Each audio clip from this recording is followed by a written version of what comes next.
हर महाज पर जा रहे भारत कहता था कश्मीरी अंदरूनी मामला है। अब खुद अमेरिकी सदर उसे आलमी तनाज़ा कह चुके हैं। भारत बातचीत से इनकार करता है तो फिर मसाइल कैसे हल होंगे। पाकिस्तानी सिफारती वफ़द के सरबराह बिलावल भुट्टो का मिडल ईस्ट इंस्टीट्यूट में खिताब। कहा भारत ने पुलवामा वाक़े का बहाना बनाकर पाकिस्तान पर हमला किया, जबकि पाकिस्तान ने गैर जानिबदार आलमी इंक्वायरी की पेशकश की। कश्मीर के बगैर राम मुमकिन नहीं, कश्मीरियों को हक़ खुद इरादियत मिलना चाहिए। भारत बलूचिस्तान में दहशत गर्दी को फंड करता है। स्कूल बस पर हमला BLA मजीद ग्रुप ने किया। भारत से हज़ारों इख्तिलाफ़ात हो सकते हैं, मगर कश्मीर ही बुनियादी तनाज़ा है और उसी पर बात होगी।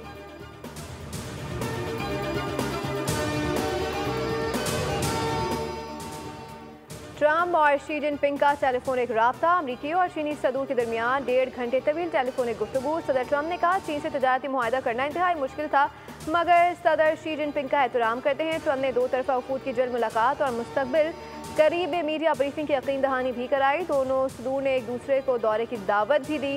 शी जिनपिंग ने कहा कि अमेरिका को चीन के खिलाफ मनफी इकदाम बंद करना होंगे। चीन अमेरिका के दरमियान डायलॉग और ताउन ही बेहतरीन रास्ता है।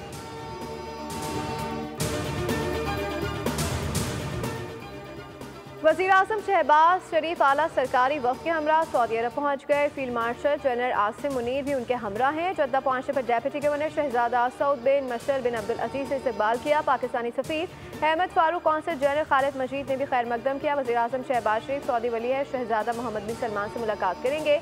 वज़ीर आज़म शहबाज शरीफ ईद उल अज़हा की नमाज मस्जिदुल हराम में अदा करेंगे। वज़ीर आज़म Shahbaz Sharif field marshal general Asim Munir और दीगर रोज़ा रसूल सल्लल्लाहु अलैहि वसल्लम पर हाज़िरी देंगे।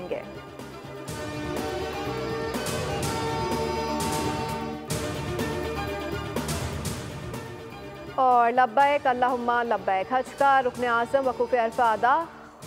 खुतबा हज के बाद मस्जिद नबरा में नमाज ज़ोहर और असर एक साथ अदा की गई और मुज़दलिफ़ा के लिए रवाना हो गए, जहां मगरिब और इशा की नमाज एक साथ अदा करने के बाद रात खुले आसमान तले गुजारेंगे।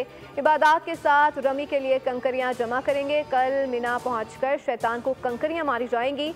ईद की नमाज के बाद हुज्जाज कुर्बानी करेंगे और एहराम खोल देंगे।